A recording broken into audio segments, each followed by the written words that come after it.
Kazaki na ngona période ako kepe wapi ata hôpital de cinquantenaire à se faire examiner mais akimi des aspects ya liboso so aketa musu akangé na fièvre babwakeli corona ndeko Jeffer soki ce conseil ezali au repesa na président na biso ya Sénat aza papa soka longoli non casquette ne ya politicien wana aza no PP po ba dossier ne ba musu ne sa ba dossier mo sala bo mais Vital Kamerhe munyo sa ibla ke Vital Kamerhe depuis kala na casquette ya ki muyibi na mon Nathalie Libanda vendenge zali.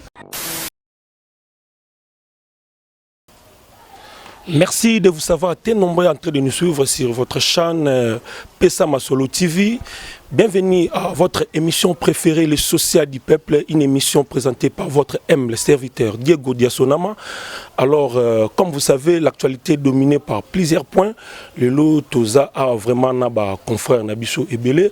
Pour une émission Nabiso to Pesimote et Paya Yemoko Gilio, le coordonnateur ya chaîne Nabiso Pesa Masolo TV. Alors, à ma gauche, Nazana Ndeko Nabiso Jeffer, Yazali Bongo, confrère Nabiso Topesi Nanou Mote Sigazali Amekampeko se présenter sous pour un éclaircissement d'amino. Voilà, Mote Bandeko Bolanda Biso na Pesa Masolo TV, Enga Wabino Jeffer Miko était journaliste et atindi puis émission micro populaire au Bolanda Ramingi. Voilà, Mote. Voilà. Na droite nanga naza bongo na confrère yepe azali artiste mais yemoko esala moi bien ba benga seigneur de best mais yemo so chamo mo ngoleka ezapi moi bien. Merci Diego Diasonama, je salue tous les téléspectateurs. Moi c'est Seigneur de Best, journaliste à Canal Info News, où émission ezali de Best politique. Toyepe a juste cas pour ça la analyse, il y a ce qui frappe notre RDC et na makambo nous sommes disposés à ça la analyse pour nakoyeba boni mbokezo kene voilà. Voilà donc naza on a ba confrère nangai donc na bango to ko meka un peu ko analyser makambo ezo dominer sur ces makambo ezo dominer zali bongo makambo ya évêque au bazobenga mikolo l'éveil patriotique donc yep aza on a makambo ezo dominer to ko beta pe lisolo ya président ya Sénat na biso Alexis Tambwe Mwamba to ko beta pe lisolo ya procès au ezali le 11 mai. Il y a directeur du cabinet, il y a président de la République, Ndeko Vital Kamerhe. Alors, tout fond la balle, na makambo, il y a éveil patriotique, il y a Ndeko évêque Mukuna, Ndeko Nabiso Jeffer. Alors, Jeffer, n'a habité vraiment na bandana na yo na makambo il y a évêque Mukuna. N'a habité démarche il y a évêque Mukuna pour na yo. Vous avez vraiment éveil patriotique ou soit ils ont un règlement de compte ou soit n'a habité wana ceux qui yo remonondé. Il y a Liboso eza éveil tribaliste, il y a mis balé ezali éveil mort règlement des comptes. Moi je parie que Mukuna za lelo comment on s'attendait que pas Joseph Kabila na dernière minute Kabila balukeli. Au moins Kabila balukeli pourquoi? Avec on remarqué que bato nyonso a travaillé na bango ba éminent professeur a travaillé na bango ba indi yena erreur. Lelo ba comme une tendance ya okesu ko sani ko sakande ba sala ki ba s'accrocher na Kabila PC to tondi yo na noté Kabila mingi yo 100% Kabila. Donc ba bimisi le Kabila ba slogan moko ayo ko vana fin de quoi que non. Moi mbala ba tamususu na bandita ngo yaki. Azaita musuna mwa bolingo ya Kongo ata mingi te meta mwa muke mais kaka batata na obataki mobutu na erreur batata wana kaka bangonde ba isusu batie lisusu Kabila na erreur tangu Kabila vanda ko comprendre que voyons bomoni ba arrestation économique ko salema en cascade mais na Rolanda yo boyinde ko Jeffer ozo sala presque discours mona avec Mukuna poye pas zo ba makambo yo zolo bato bachaki mobutu na erreur bango bato bachaki Kabila yo pozo sala même discours mais kasi zaka ndenge mokote ye pasaki na kata bato batie Kabila na erreur papa ye tant que pasteur tant que évêque azaki pena Kabila conseil nini abande ko pesa Kabila tant que pasteur yebisanga à part ko intérêt personnel là asika ko tuti lelo etonga mana te conseil nyanga malonga o lelo ata surtout pesi évêque Mukuna chance et loro nyanga malonga o ya ko sala o non église nemoko na ko sala te. Voilà donc Seigneur de Best évêque Mukuna ya lobi azali l'église doit travailler avec l'autorité établie. Pour na autorité établie ezali ndeko Kabila yango ba travailler na si ko autorité établie ezali bongo ndeko le président Félix Antoine Tshisekedi yango zo travailler na bozo mone mabe po ani na makambo. Bon, jusqu'ici na moni penza mabete. Quand il dit l'église doit travailler avec l'autorité établie, c'est l'autorité qui doit venir vers toi et non toi tu viens vers l'autorité. Il faut apporter l'autorité, pas l'autorité ni. Parce que la présidence, je dirais, baza peut-être n'a pas conseil, il y a pas marque et tout.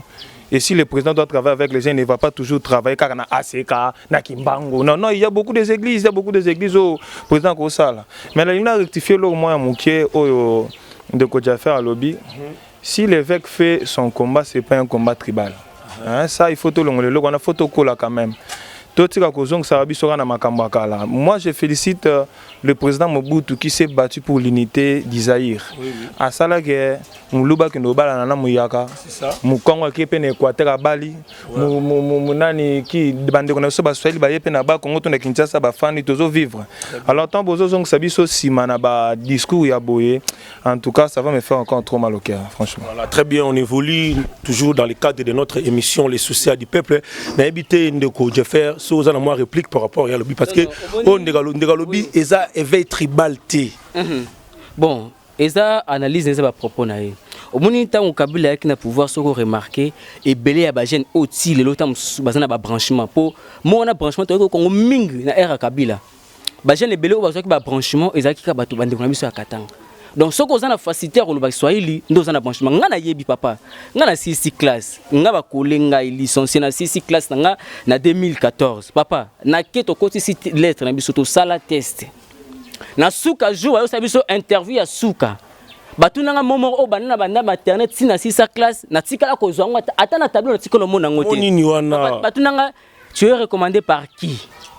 Imaginez sina tangi bakla sina silisi. Tu es recommandé par qui? Donc, je suis recommandé par MSX, MSC Songolo Soginini. Sur Nathalie Simabou. Oh, mais c'est recommandé en Azati. Non, non, je suis venu seul. Oh non, que voilà, sois un peu à côté. Navanda Moupanzi. Quelques jours après, papa, Batu, oh, on a mon apta comme on a s'affiché dans la liste T. Bango nande lelo oyo moko takabelanga $50. Azo sala musala papa. Yebi sanga sikoblo kabongo. Batu wana ba masana o bazo ba rekta musala ezaki batu bande ko na biso baswahili. Même si tu as lelo oyo bandeko ebele oyo bazana ceinture soit ya fati. Côté sotali batu ya Vital Kamerhe, côté kuna batu ya Kabila, côté batu ya Félix.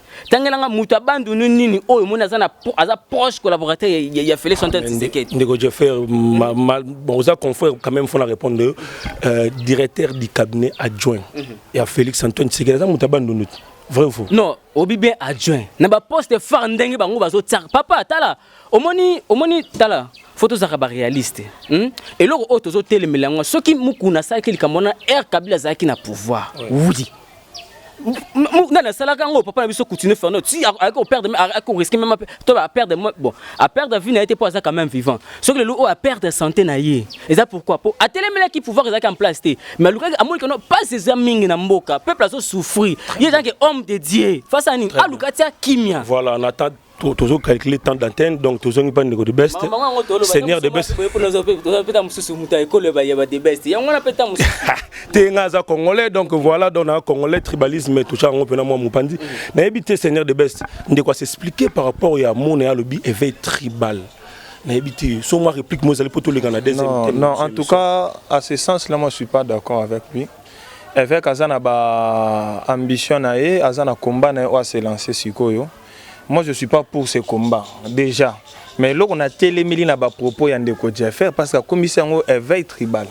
Ceux qui ont qui chance te ba recommander yo et pas yande ko X ou bien Y et ça na bangala oyo ba luba ba recommander bango ba misala et ça na ba tété la oyo ba yo me ba recommander bango ba misala, c'est pas un problème, recommandation ça la nango partout.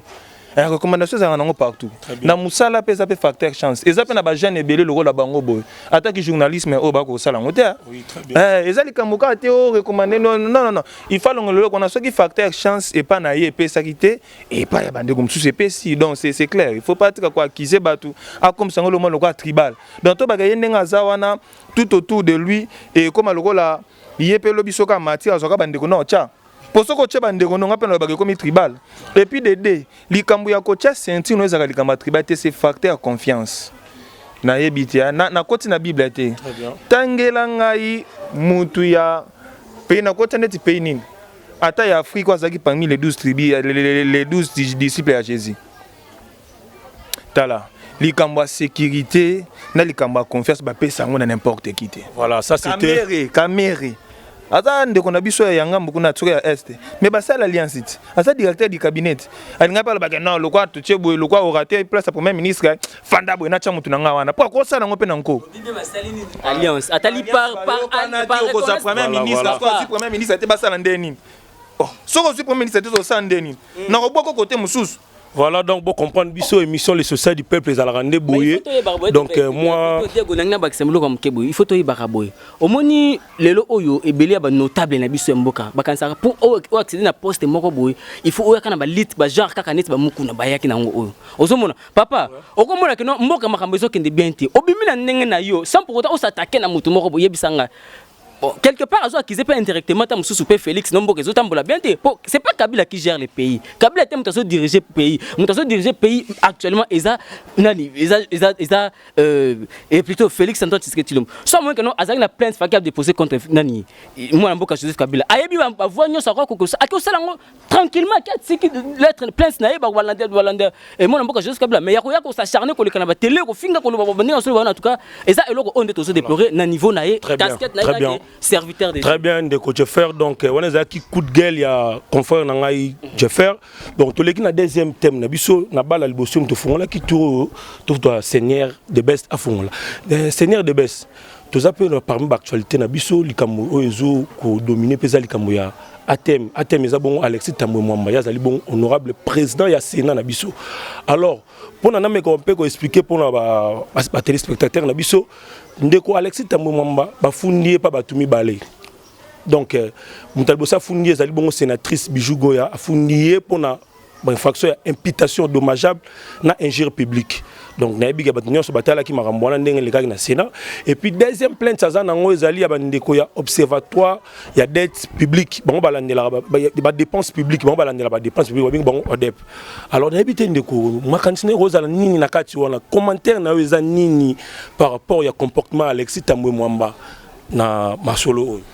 Je sais que tout le monde dans la vie a ça la moi BRR.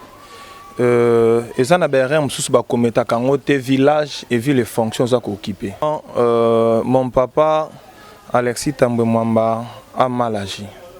Au vu de tous, tu te lèves pour finir concert plutôt ton frère Aza sénatrice et puis beaucoup de fois que bimsana ba secret ce qui bimana ou pas au sommet de l'état tout le monde dans ce monde en tout cas c'est une honte pour la République.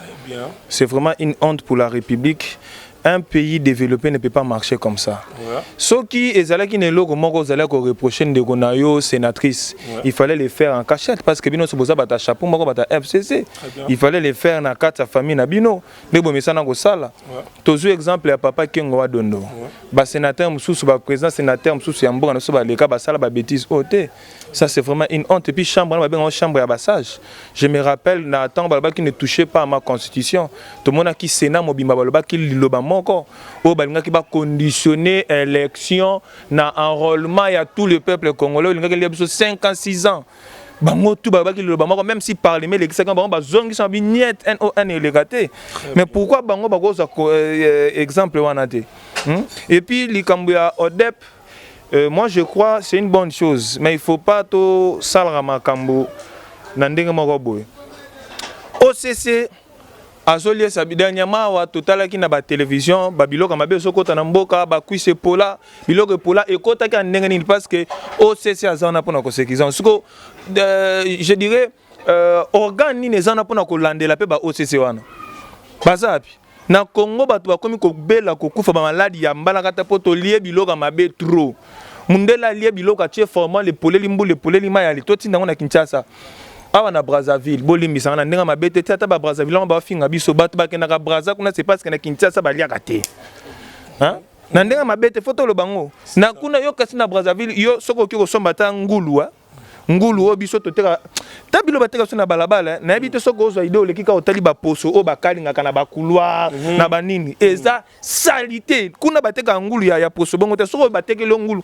oyo kana somo c'est ça na sali 3 jours ya pa na Brazza mais na biba sombelanga loko ngulu batelinga ngulu na sali ngamo na tali pena na mutema bi o kindoki ba nga ba pesa ngate namona ninga bakine linga biloko donc il faut pas que tout ça là au dépôt on ezalaka pour na papa Tambwe Mwamba et puis soki Tambwe Mwamba Alexis Tambwe Mwamba a quoi na flagrance en tout cas photo sentir pe que justice malonge ezali na ko senga na ba sénateur o bazolanda biso en tout cas na bondeli bino to na posa mboka e décoller soki asali mabe bo livrer bo longola immunité parlementaire parce que quand naye na Vital Kamerhe ndenge maroté hier Alexis Tambwe Mwamba zo bénéficier na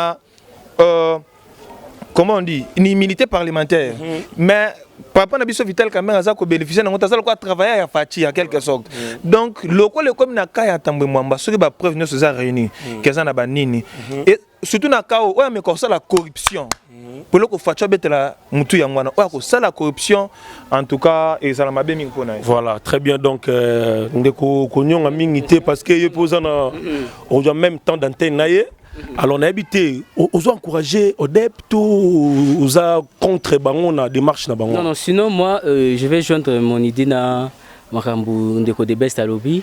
Moni ba acte oyo mwana mboka Alexis Tambwe Mwamba salaki en tout cas ça va bloquer moko ya ko saluer te ozomona en tout cas ça fait la honte nan ya mboka et puis ça rasoni comment ba comportement ya bongo et puis obi naza na vidéo na olandango na façon à s'adresser na sénatrice Bijou Goya omona vazo fi banana mbebo en tout cas tant na la vidéo na namona tali libanda vendenge zali je rappelle que Alexis Tambwe Mwamba le lois la 80 ans d'âge donc voilà mais 80 ans na ewana na Sénat place azali na comportement ba jeune bana balabala ezango ndenge moko omona ve quand passe avant dinanu président ya Sénat on s'adresser na mutu au pas pour autorité baza ba collègue omona maman Bijou azape sénatrice il pas à Sénat azape sénateur parce que on s'adresser na muninga on dirait chéri na yimo boye parce que même na ndenge mo vulgarité mo boye afi bana numbebo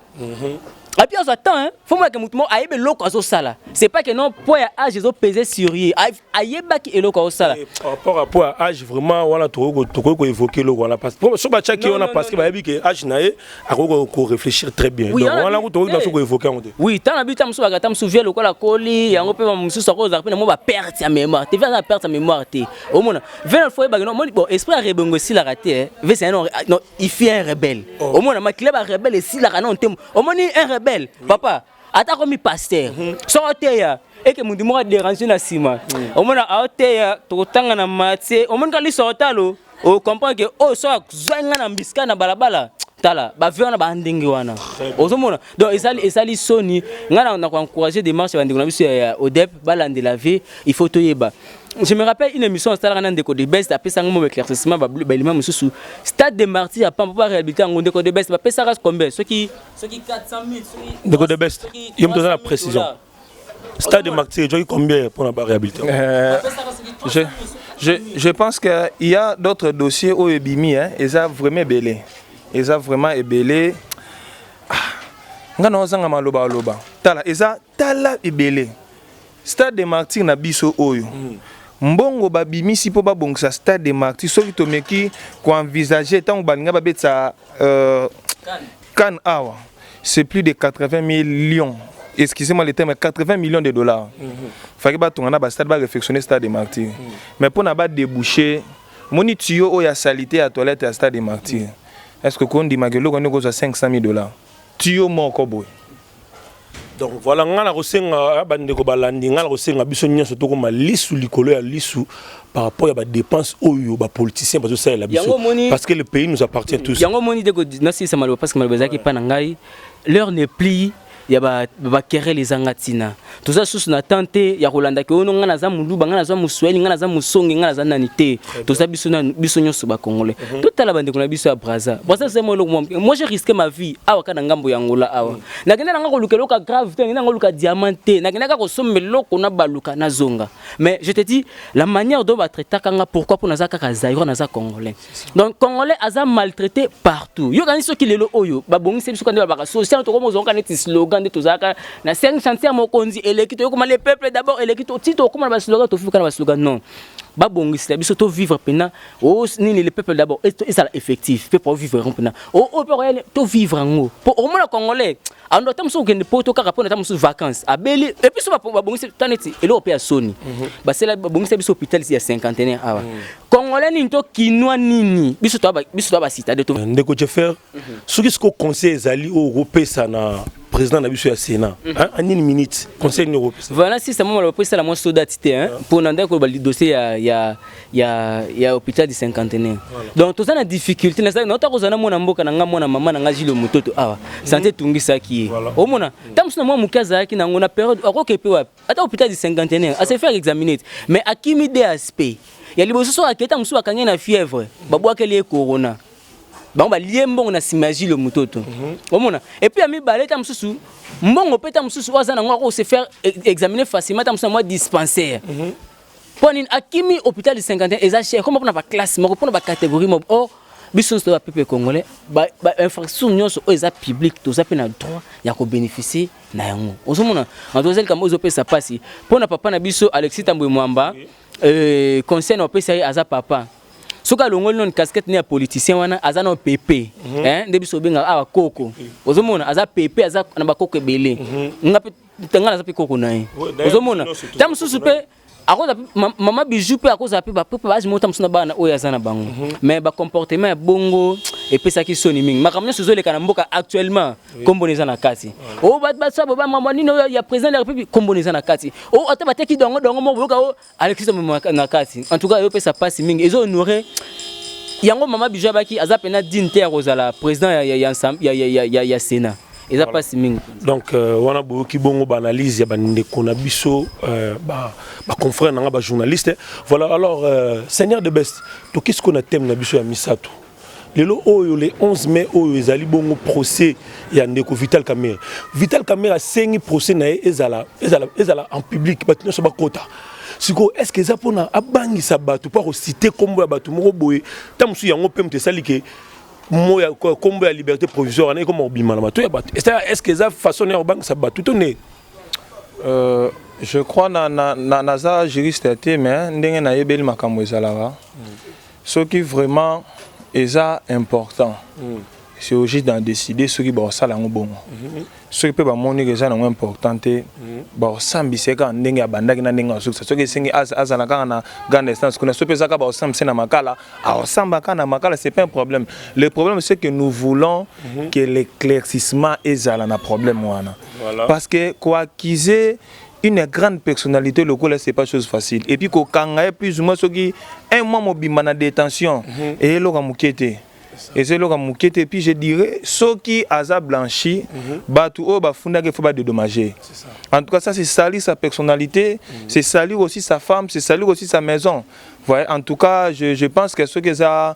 pour la justice équitable il faut basa la comme ndenge longo bani alors banque ça n'est tout banque ça peut justice pour la preuve on est bakangi donc je fais même question la même question na réplique moi mkika par rapport ndenge de best lobbying ceux qui que justice et blanchir yé bon aibi que ça politique ozomona donc ko dédommager ndenge de lobby moi je trouve que eza penza bon habité mais na bi que ya rolandela ngote pour que non eza politique ozomona pour makambo na ba dossier wana il y a vraiment à boire et à manger ozomona yemoko papa moi na retour commission donc to kanga panani pas chef de l'état pourquoi pour na ko ça nini ko blanchir yé déjà et puis ko protéger mutu na yé ozomona donc yemo aibi que non ceux qui ba sali que non bon justice tranché na faveur na yé a Hollande la pe makambo mususu té mais question nga penezali ninga déclarer wana que non té procès na ezala en public eza ko bangisa batu té o bakangié do ba détracteur na yé babanga po bapesa liberté provisoire wana ndengo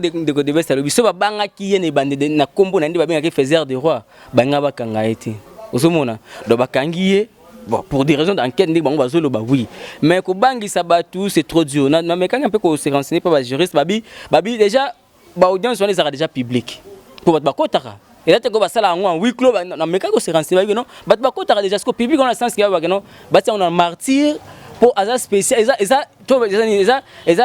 spécial audience spécial.